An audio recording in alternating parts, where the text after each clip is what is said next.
লক্ষ্মীর ভাণ্ডার পশ্চিমবঙ্গ সরকারের একটি যুগান্তকারী প্রকল্প। আর এই প্রকল্পের মাধ্যমে সরকার সরাসরি মহিলাদের ব্যাংক অ্যাকাউন্টে প্রতি মাসে একটি নির্দিষ্ট পরিমাণ অর্থ পাঠিয়ে থাকে। বর্তমানে সাধারণ শ্রেণীর মহিলারা প্রতি মাসে 1,000 টাকা এবং তফসিল জাতি ও তফসিল উপজাতি শ্রেণীর মহিলারা 1,200 টাকা করে পেয়ে থাকেন।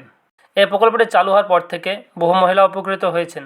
সম্প্রতি রাজ্যের জনপ্রিয় প্রকল্প লক্ষ্মীর ভাণ্ডারের ভাতা বাড়িয়ে 2,100 টাকা করার একটি প্রস্তাব সামনে এসেছে, যা নিয়ে সাধারণ মানুষের মধ্যে ব্যাপক উৎসাহ তৈরি হয়েছে।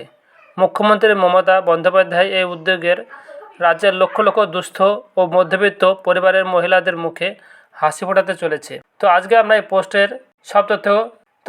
এই পোস্ট সম্পর্কে সমস্ত কিছু খুঁটিনাটি জানব এবং নতুন প্রস্তাবের বিস্তারিত আলোচনা করব। রাজ্য সরকারের নতুন প্রস্তাব অনুযায়ী লক্ষ্মীর ভাণ্ডারের ভাতা বাড়িয়ে 2,100 টাকা করা হতে পারে। এই খবরটি প্রকাশে আসতেই সুবিধাভোগী মহিলাদের মধ্যে আনন্দের ঢেউ ছড়িয়ে পড়েছে। যদি এই প্রস্তাব কার্যকর হয় তবে এটি রাজ্যের দুস্থ ও মধ্যবিত্ত পরিবারগুলির জন্য একটি বিশাল আর্থিক সহায়তা হবে। এই বর্ধিত ভাতা সকলের জন্য উপলব্ধ নাও হতে পারে। প্রস্তাব অনুযায়ী যে সমস্ত মহিলাদের বার্ষিক আয় 2 লক্ষ টাকার কম, শুধুমাত্র তারা এই সুবিধা পাবেন। এর জন্য উপভোক্তাদের একটি আয়ের শংসাপত্র অর্থাৎ ইনকাম সার্টিফিকেট জমা দিতে হতে পারে। সরকারের এই পদক্ষেপের উদ্দেশ্য হলো যারা সবচেয়ে বেশি দুস্থ তাদের কাছে যেন এই প্রকল্পের সুবিধা পৌঁছায়। সম্প্রতি সরকার আরও 72,000 নতুন মহিলাকে এই প্রকল্পের আওতায় এনেছে।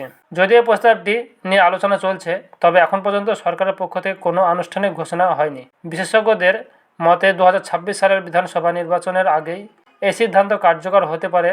এই পদক্ষেপটি যে রাজ্যের রাজনীতিতে একটি বড় প্রভাব ফেলবে তা নিয়ে কোনো সন্দেহ নেই। আপাতত রাজ্যের মহিলারা অধীর আগ্রহে সরকারের চূড়ান্ত ঘোষণার জন্য অপেক্ষা করছেন। তো ভিডিওটি ভালো লাগলে অবশ্যই লাইক দেবে এবং চ্যানেলে নতুন হয়ে থাকলে অবশ্যই চ্যানেলটি সাবস্ক্রাইব করবে এবং বন্ধুদের সঙ্গে ভিডিওটি শেয়ার করো।